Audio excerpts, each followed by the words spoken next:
이때 모세와 이스라엘 자손이 이 노래로 여호와께 노래하니 일렀을 때 내가 여호와를 찬송하리니 그는 높고 영화로우시며 말과 그 탄 자를 바다에 던지셨음이로다. 여호와는 나의 힘이여 노래시며 나의 구원이시로다. 그는 나의 하나님이시니 내가 그를 찬송할 것이요 내 아버지 하나님이시니 내가 그를 높이리로다. 아멘. 웨스트민스터 대요리 문답 첫 번째 질문에 보면 뭐 다 아실 겁니다. 인간의 제일 되고 가장 높은 목적이 무엇냐라고 질문합니다. 그 질문의 답에 대해서 하나님을 영화롭게 하고 하나님을 영원토록 충만히 즐거워하는 것이라고 첫 번째 대요리 문답에 대한 답이 있습니다. 많은 믿지 않는 사람들이 하나님을 높이면 내 인생은 어딨냐라고 그렇게 반문합니다. 자신을 위해서 살아야 행복하지 보이지 않는 신을 위해서 살면 불행한 인생이라고 많은 믿지 않는 사람들은 그렇게 생각합니다. 우리 생각할 때 말로는 그럴듯합니다. 그래서 젊은 사람들이 꽤 멋있다라고 생각합니다. 근데 항상 그렇듯이 이론과 실제는 같지 않습니다. 자신만을 위해서 살았을 때 어떻습니까? 아무리 많은 것을 가지고 있고 누리고 있다 해도 만족하지 못합니다. 결국 하나님을 떠나 자신만을 위해서 살면 우리는 불행해질 수밖에 없습니다. 시편 107편 10절에서 11절 말씀에서 이렇게 말씀합니다. 사람이 흑암과 사망의 그늘에 앉으며 곤고와 쇠사슬에 매임은 하나님의 말씀을 거역하며 지존자의 뜻을 멸시함이라 라고 말씀합니다.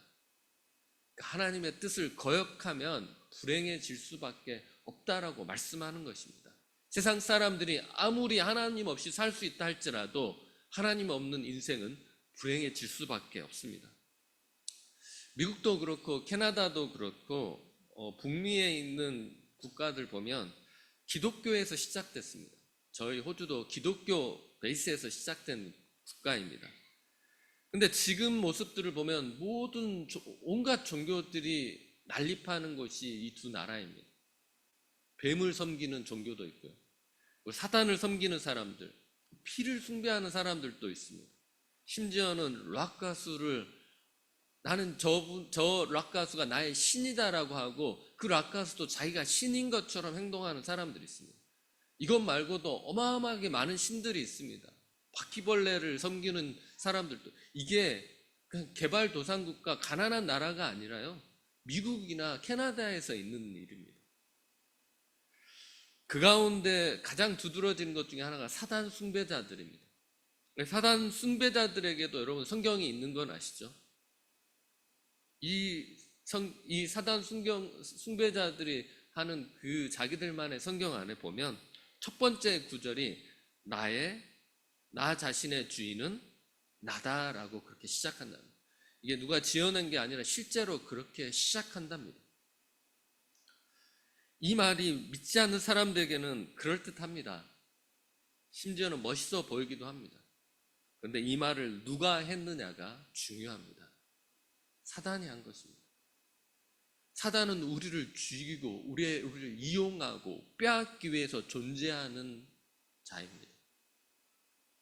이 말은 내 자신의 주인이 내가 되면 망한다라는 것입니다. 우리는 망하는 길로 갈 수밖에 없다라는 것입니다. 우리가 하나님을 떠나면 불행한 이유는 하나님을 찬양하도록 우리는 지어졌기 때문입니다. 본래 태생 자체가 우리는 하나님을 찬양하기 위해서 지어진 것입니다. 그래서 이사야 43장 21절 말씀을 다 같이 읽겠습니다. 이 백성은 내가 나를 위하여 지었나니 나의 찬송을 부르게 하려 함이니이다 라고 말한 것 같이 우리는 하나님을 찬양하기 위해서 지어졌습니다. 처음 짓기 전부터 목적 자체가 하나님을 찬양하기 위해서 지어진 것입니다. 도구들은 목적대로 사용됐을 때 제 기능을 발휘합니다. 사람들은 목적대로 쓰임 받았을 때 가장 행복합니다. 굳은 일이든지 편안한 일이든지 그 사람의 목적대로 쓰여졌을 때 우리는 그게 우리에게 행복을 주는 것입니다. 인간뿐 아니라 이 땅에 존재하는 모든 것들은 하나님을 경배하도록 지어졌습니다. 느헤미야 9장 6절 말씀 보면 오직 주는 여호와시라. 하늘과 하늘들의 하늘과 1월 성신과 땅과 땅 위의 만물과 바다와 그 가운데 모든 것을 지으시고 다 보존하시오니 모든 천군이 주께 경배하나이다 말씀한 것 같이 이 땅의 모든 피조물, 하나님이 지으신 우리들 모두가 다 하나님을 찬양하기 위해서 지어졌다라는 것입니다. 여러분들이 가장 행복할 때는 오늘 이 예배 드리는 장소가 되어야 될 줄로 믿습니다. 때문에 우리를 지으시고 책임지시는 분을 높이는 것은 당연한 겁니다. 무엇보다 우리의 믿는 하나님은 선하신 분이기 때문에 우리가 하나님께 영광을 돌리면 하나님께서는 우리의 인생을 책임지시는 분이십니다. 마태복음 6장 33절 말씀에 그런즉 너희는 먼저 그의 나라와 그의 일을 구하라. 그리하면 이 모든 것을 너희에게 더하시리라 라고 말씀한 것 같이 우리는 하나님 앞에 영광 돌렸을 뿐인데 하나님은 우리의 이 모든 것을 더해 주시고 우리를 책임져 주신다라는 것입니다. 많은 사람들이 하나님께 진정으로 영광을 돌리면 모든 것을 포기하고 하나님께 집중해야 된다고 생각합니다. 물론 우리는 하나님 앞에 우리의 모든 것을 드려야 되고 집중해야 됩니다. 하지만 하나님께 진정으로 영광을 돌리면 하나님께서는 우리보다 우리의 삶을 더 책임져 주시는 분이십니다. 그래서 진정으로 예배드리는 사람들은 오히려 우리에게 주어진 삶에 최선을 다합니다. 이단은 믿음이 좋아지면 좋아질수록 삶과 믿음이 점점 멀어집니다. 우리가 사는 것과 믿음이 점점 멀어지는 것입니다. 우리가 믿는 하나님은 우리가 하나님께 가까이 가면 갈수록 우리의 가정은 더 굳건히 서게 될 것입니다.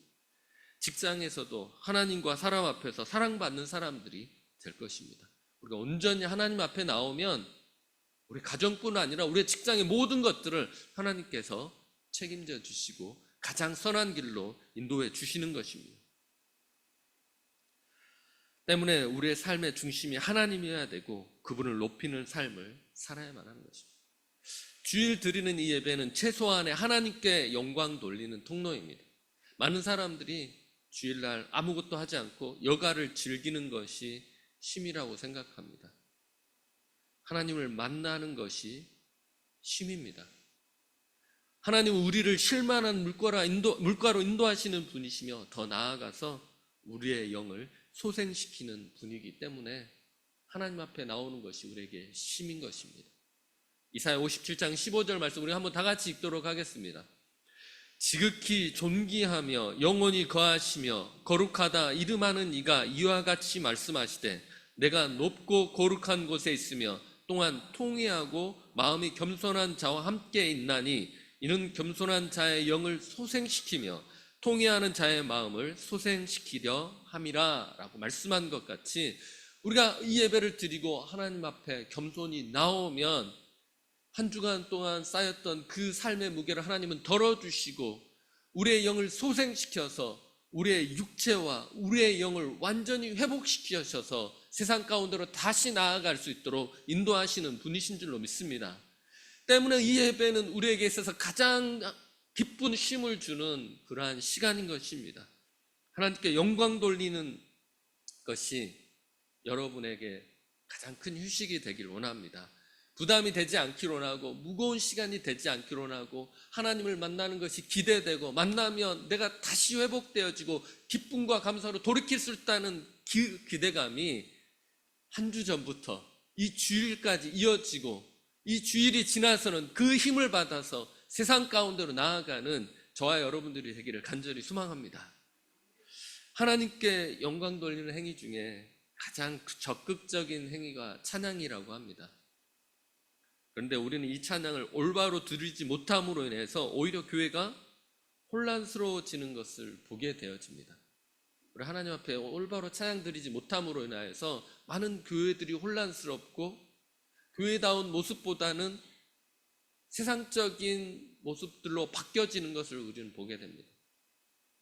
혼란스러워지는 가장 큰 이유 중에 하나는 찬양을 분위기라고 생각하기 때문입니다. 그래서 뜨겁고 시끄럽게 하는 것이 은혜가 된다고 생각합니다.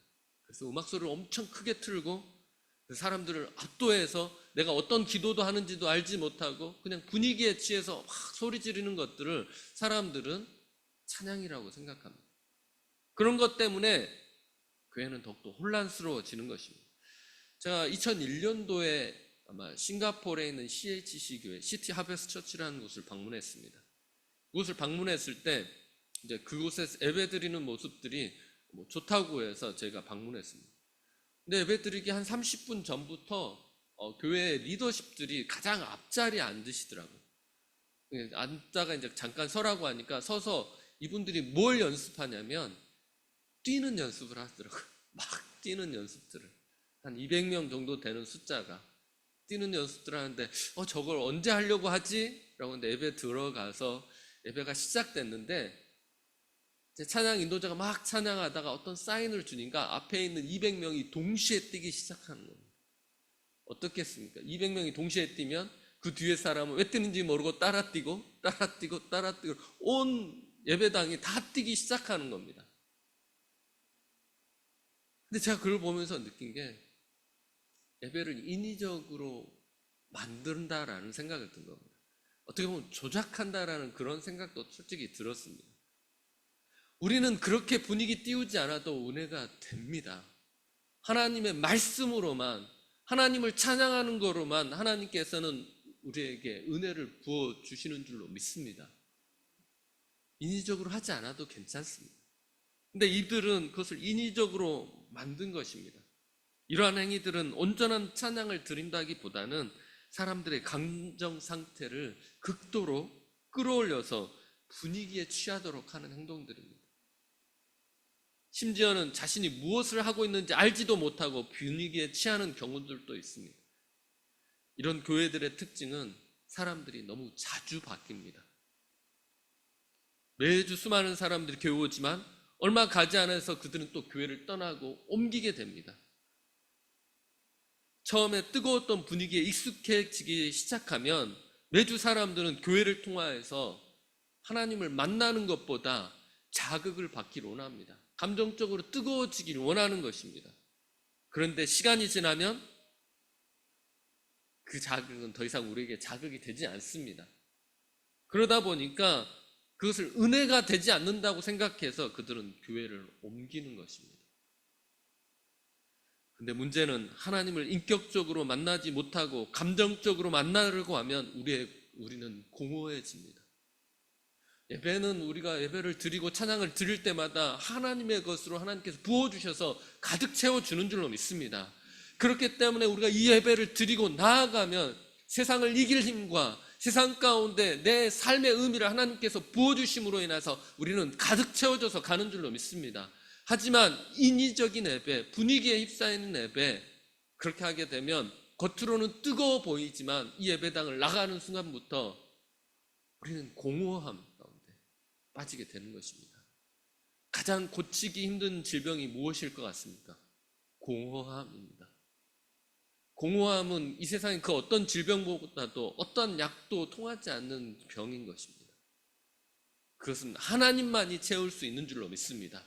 세상의 것으로는 절대로 채워지지 않습니다. 여러분들이 아무리 부인한다고 해도, 여러분이 아무리 세상 가운데 그것을 찾는다 해도 찾지 못할 것입니다. 왜냐? 우리의 공허함을 채우시는 분은 하나님 한 분뿐이시기 때문이라는 것입니다. 때문에 오늘 이 예배의 자리가 하나님의 것으로 가득 채워지기를 간절히 소망합니다.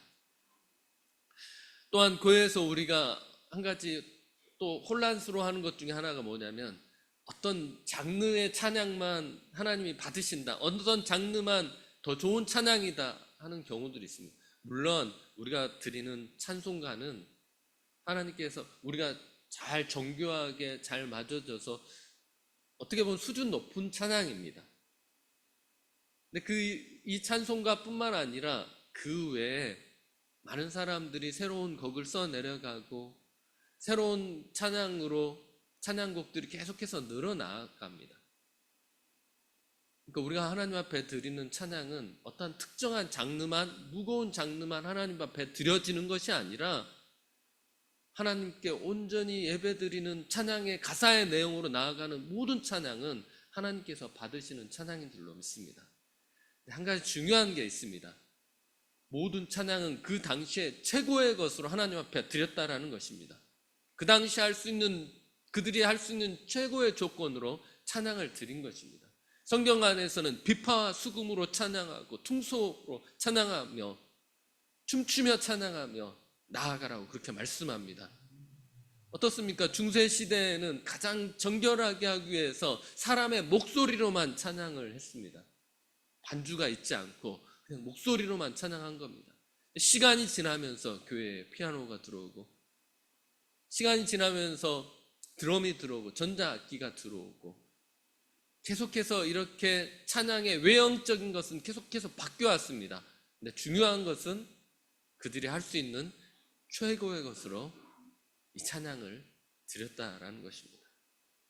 여러분들이 오늘 하나님 앞에 나올 때 찬양을 드리며 예배를 드리며 나아갈 때 여러분의 최고의 것으로 나오셨습니까? 마음과 뜻과 정성을 다하는 최고의 것으로 나아가는 저와 여러분이 되어야 될 줄로 믿습니다. 시대에 따라서 하나님께 드리는 찬양의 방식은 계속 바뀌었지만 바뀌지 않는 것이 있는데, 하나님께 드리는 찬양의 내용은 절대로 바뀌지 않습니다. 우리가 그것은 절대로 바뀌어서도 안 되고요. 우리가 왜 찬양을 해야 하고 누구를 찬양해야 하는 것은 절대로 바뀌지 않는다는 것입니다. 때문에 하나님을 찬양하는 데에는 가장 중요한 게 가사입니다. 모든 곡조들은 도울 뿐이고 가사가 너무나도 중요합니다. 때문에 우리가 찬양할 때는 가사의 의미와 뜻을 알고 찬양해야만 하는 줄로 믿습니다. 여러분들이 크게 하지 않아도 괜찮습니다. 하지만 마음속으로 찬양하더라도 그 가사를 음미하면서, 오늘 불렀던 그 찬양처럼 우리 그 가사를 음미하면서 내가 어떤 하나님을 찬양하고 어떻게 하나님을 찬양해서 나아가는지는 명확하게 알고 있어야만 한다는 것입니다. 특히 찬양의 가사 내용은 하나님께서 하신 일들이 찬양의 가사가 되어야 될 줄로 믿습니다. 시편 150편 2절 말씀 다 같이 읽겠습니다. 그의 능하신 행동을 찬양하며 그의 지극히 위대하심을 따라 찬양할지어다. 오늘 본문은 다른 구절이 아닙니다. 이스라엘 백성이 애굽에서 탈출하고 그 탈출하는 과정 가운데서 하나님께서 홍해를 가르시고, 그 다음에 그 홍해를 가른 다음에 그들이 다 빠져나온 다음에 애굽 군대가 그곳에 수장되었던 모습, 그걸 인도하신 하나님을 이스라엘 백성들이 찬양한 것입니다. 이스라엘 백성들은 그것을 직접 목격한 겁니다.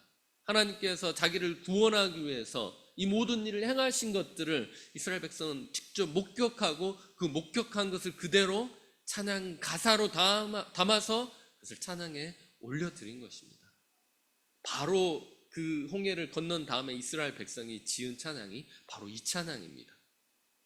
이 찬양 보면 여러분 어떨 것 같습니까? 그 모든 것을 목격한 다음에 이 찬양을 불렀을 때 이스라엘 백성은 아마 목청 높여서 찬양했을 것입니다. 아마 눈물을 흘리는 사람들이 대다수였을 것입니다. 그 힘든 시간 가운데 하나님께서 놀라운 일을 행하심으로 우리를 구원하셨다는 그 감격 가운데 이 찬양을 불렀을 것입니다. 찬양은 그런 능력이 있습니다.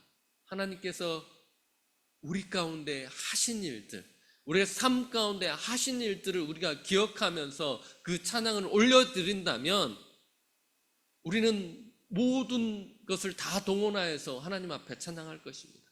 우리 있는 힘껏 하나님 앞에 찬양할 것입니다.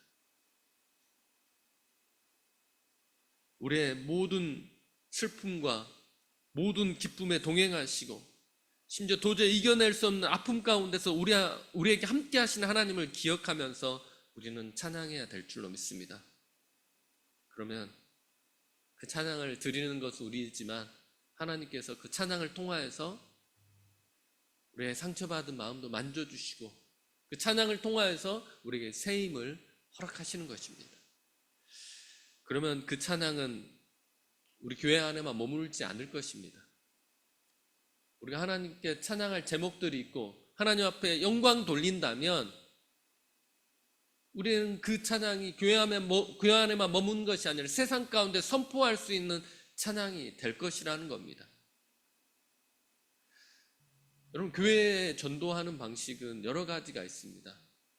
다른 것보다도 하나님을 선포하고 내가 믿는 예수 그리스도를 자랑하는 것, 이것이 전도의 가장 기본적인 것들입니다. 조금 더 나아가면 내가 다니고 있는 교회를 자랑하고 나와 함께하는 교회 성도들을 자랑하는 것들, 우리 교회 예배를 자랑하는 것들, 이것이 전도의 가장 쉬운 방법들입니다. 무엇보다도 우리가 믿는 하나님을 온전히 만날 수 있는 이 예배를 우리가 자랑하고 선포한다는 것은 믿지 않는 사람들에게 이 예배를 오고 싶게 만들고 이 예배를 통하여서 너가 만난 하나님을 만나고 싶도록 하는 귀한 통로가 되는 줄로 믿습니다. 그래서 오늘 우리가 온전히 하나님 앞에 예배드리고 찬양하는 것이 그만큼 중요한 것입니다. 이 찬양은 여러분들이 세상 사람들에게 담대하게 선포할 수 있는 도구가 될 줄로 믿습니다. 또한 오늘 우리는 하나님의 성품을 찬양해야만 합니다. 하나님께서 하신 일들 뿐만 아니라 우리가 믿는 하나님이 어떤 분인 줄 알고 그 하나님을 찬양해야 되는 줄로 믿습니다. 하나님은 선하시고 자비하시고 전능하시고 모든 것을 아시는 분이시며 거룩하시며 공의로우시며 긍휼히 여기시며 우리를 사랑하시며 그 사랑이 변치 않으시는 그러한 분이신 줄로 믿습니다. 오늘 우리는 그 하나님을 찬양하는 것입니다. 그런데 그 하나님이 우리의 삶 가운데 역사하시고 현재도 역사하시고 그리고 앞으로 역사하시기 때문에 오늘 우리는 그 하나님을 찬양하지 않을 수 없는 것입니다. 거기에다가 그 하나님이 우리의 아버지 되신다고 말씀하십니다. 전능하신 하나님이 우리 하나님 아버지 되심으로 인하여서 우리 삶 가운데 있는 어떠한 문제든지 뛰어넘게 하시는 줄로 믿습니다. 공의로우신 하나님께서 억울한 우리의 기도를 들으시고 우리 그 억울함 가운데서 공의를 실현하시는 분이신 줄로 믿습니다. 우리 찬양할 때 그 하나님을 찬양하는 것입니다.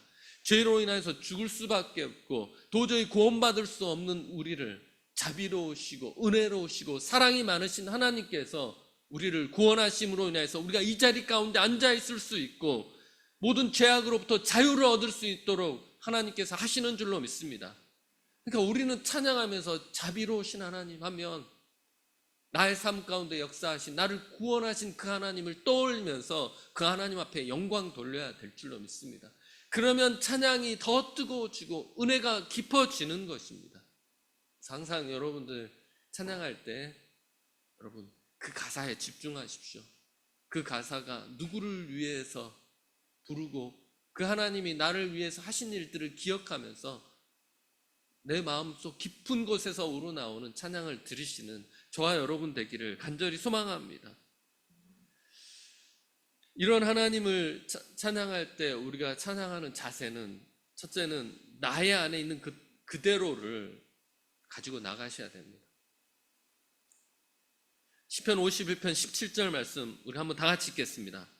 하나님께서 구하시는 제사는 상한 심령이라 하나님이여 상하고 통회하는 마음을 주께서 멸시하지 아니하시리이다. 아멘. 하나님은 상한 영혼을 받으시는 줄로 믿습니다. 우리가 하나님께 있는 그대로 모습 그대로 나아가고 통회 자복하는 마음으로 나아가면 하나님께서는 우리의 음성을 듣고 우리를 회복시켜 주시는 분이십니다. 그래서 나의 슬픔을 기쁨으로 바꿔주시는 것이 바로 찬양입니다. 많은 사람들이 하나님 앞에 온전한 모습으로 나아가려고 하는데 그러면 우리 하나님 앞에 나가지 못합니다. 남자 청년들이 결혼하기 전에 뭔가 준비돼서 결혼하려고 하는 그런 생각들이 있습니다. 집도 준비해야 되고 돈도 준비해야 되고 어르신들 다 아시지 않습니까? 그러면 결혼 못합니다. 준비할 수 없기 때문입니다. 결혼하면서 준비해 가야 되고 결국 그렇게 해야 되는 것입니다. 우리 하나님 앞에 온전한 모습으로 나아가려면 우리는 도저히 나아갈 수 없습니다. 하나님은 그래서 지금 너의 모습 그대로 나에게 나오라고 말씀하십니다. 그렇게 나오면 하나님께서 내가 너를 온전하게 하시겠다고 말씀하시는 것입니다. 여러분들 부족하십니까? 오늘 교회 오시기 전에 다투셨습니까? 교회 올 때 마음에 준비하지 못하고 쫓기는 마음으로 오셨고 좀 쉬어야 되는데 불편한 마음으로 오셨습니까? 그럼에도 여러분들이 하나님 앞에 나오셨기 때문에 하나님께서는 여러분의 마음들을 온전하게 바꾸어서 하나님께서 오늘 준비하신 것들을 부어주시는 줄로 믿습니다. 그것이 예배입니다. 우리는 연약하지만 그대로 연약함을 인정하고 하나님 앞에 나왔을 때 하나님께서 우리를 온전하게 하시고 그것들을 그대로 사용하시는 줄로 믿습니다. 그 마음이 우리에게 가장 중요한 것입니다. 하나님, 내가 뭘 준비하세요? 내가 조금만 더 준비되세요? 내가 조금 더 변화되세요? 그게 아니라 내가 내 모습 이대로, 내 연약한 모습 그대로 나아갈 담대함을 예수 그리스도를 통하여서 얻어서 나아가는 것이 가장 중요한 것입니다. 우리의 예배는 영적인 예배가 되어야 될 줄로 믿습니다. 그래서 우리가 하나님 앞에 신령과 진정으로 예배 드려야 되는 것입니다. 고린도전서 14장 15절 말씀 한번 다 같이 보면, 그러면 어떻게 할꼬? 내가 영으로 기도하고 또 마음으로 기도하며 내가 영으로 찬미하고 또 마음으로 찬미하리라 라고 말씀한 것 같이 우리가 하나님 앞에 나아갈 때 영으로, 신령과 진정으로 성령님이 인도하시는 대로 우리가 하나님 앞에 무엇을 구해야 될지 모른다면 성령님, 내가 무엇을 구해야 되는지 물으면서 하나님께서 원하시는 예배를 드리기 위해서 우리는 최선을 다해야만 하는 줄로 믿습니다. 인간 냄새가 나는 것이 아니라 하나님이 기뻐하는 것들이 드려지는 그러한 예배가 되어야 될 줄로 믿습니다. 그렇게 하려면 우리가 영으로 하나님 앞에 나아가야 되는 것입니다. 또한 오늘 우리는 전심으로 찬양해야 됩니다. 역대상 1장 8절 말씀 보면, 다윗과 이스라엘 온 무리가 하나님 앞에서 힘을 다하여 뛰놀며 노래하며 수금과 비파, 소고와 제금과 나팔로 주악하니라. 앞번에 말씀드린 것 같이 우리의 예배는 우리가 할 수 있는 최고의 것으로 나아가야 됩니다. 전심으로 나아가기 위해서 우리는 잘 준비되어야 하고 우리가 할 수 있는 최고의 표현으로 우리가 하나님 앞에 나와야 될 줄로 믿습니다. 하나님 앞에 나오실 때 체면을 생각하지 마시고 어린아이와 같은 마음으로 나오셔야 하는 것입니다. 이것이 전심으로 하나님 앞에 나오는 것입니다. 또한 우리는 하나님 앞에 기쁨과 즐거움으로 나와야 될 줄로 믿습니다. 시편 9장 2절 말씀 보면, 내가 주를 기뻐하고 즐거워하며 지극히 높으신 주의 이름을 찬송하리니 라고 말씀한 것 같이 누구에게 끌려 나오는 것이 아닌 그냥 하나님 앞에 나오면 기쁘고 즐겁기 때문에 우리 하나님 앞에 나오는 것입니다. 하나님께서 베푸신 은혜가 크기 때문에 나오는 것입니다. 우리가 하나님 앞에 드리는 것은 작지만 하나님께서는 그걸 받으시고 우리에게 주시는 그 풍성한 은혜가 너무나도 크고 감동이기 때문에 우리는 하나님 앞에 기쁨과 즐거움으로 나와야 될 줄로 믿습니다. 예배가 기쁨이길 원합니다. 옆에 사람들에게 항상 이야기하십시오. 주변 이웃들에게 이야기하십시오. 예배가 즐거움이고 기쁨이고 기대된다고. 주일날만 생각하면 가슴이 뛰고 하나님께서 나를 어떻게 회복하실지에 대한 기대가 된다고 그렇게 말씀하십시오. 디테일하게 전도하지 않더라도 그런 말 한마디가 사람들로 하여금 북부해변 장로교회는 복된 교회다라고 믿게 하고 그들이 때가 되면 나오게 될 줄로 믿습니다. 여러분들이 이 예배를 통하여서 즐거워야 되고 기쁘셔야 될 줄로 믿습니다. 하나님이 주시는 것들을 마음껏 누리셔야만 믿지 않는 사람들이 이 예배를 기대하게 될 줄로 믿습니다. 또한 마지막으로 우리는 하나님 앞에 감사함으로 나아가야 합니다. 시편 92편 1절 우리가 다 같이 읽도록 하겠습니다. 지존자여 시편금과 비파 수금의 정숙한 소리로 여호와께 감사하며 주의 이름을 찬양하며 아침에 주의 인자하심을 나타내며 밤마다 주의 성실하심을 베품이 좋으니이다 말씀한 것 같이 찬양 가사 중에 내가 할 수 있는 것은 오직 감사와 기도라는 찬양이 있습니다. 기도 제목 올려드리셨습니까? 하나님께서는 신실하신 분이시고 우리의 약속을 지키시는 분이시고 우리에게 가장 필요한 것들을 공급하시는 분이십니다. 그런 믿음이 있으십니까?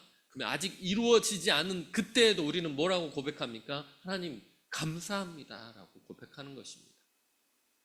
오늘 우리가 이 예배를 드려서 우리의 삶이 갑자기 바뀌거나 그러진 않을 것입니다. 하지만 확실한 건 하나님께서는 가장 좋은 것으로, 선한 것으로 여러분을 인도하실 줄로 믿습니다. 그러면 이 예배가 어떻습니까? 감사합니다라는 그 고백이 될 줄로 믿습니다. 이 예배를 드리고 나면 감사합니다, 하나님께서 이루실 줄로 믿습니다라는 믿음으로 나아가게 될 줄로 믿습니다. 우리 예배는 신령과 진정으로 드리는 예배가 될 것입니다. 그리고 이 예배는 우리의 삶이 있는 그대로 드려지는 예배가 될 것입니다. 이 예배는 하나님께서 받으실 만한 예배가 되어왔고 그런 예배가 될 것입니다. 우리 예배는 더 풍성해질 것입니다. 이유는 단 한 가지입니다. 하나님이 오늘 이 예배를 받으시기 때문이십니다. 하나님께서 기뻐하시는 예배를 우리는 기필코 드리기 때문에 하나님께서는 이 예배를 받으시고 이 예배를 더 풍성하게 하시고 인간 냄새가 나는 것이 아닌 하나님의 것으로 채우는 그러한 복된 예배가 될 줄로 믿습니다. 그러한 예배가 되기를 간절히 소망합니다. 우리 다 같이 기도하겠습니다. 사랑의 하나님,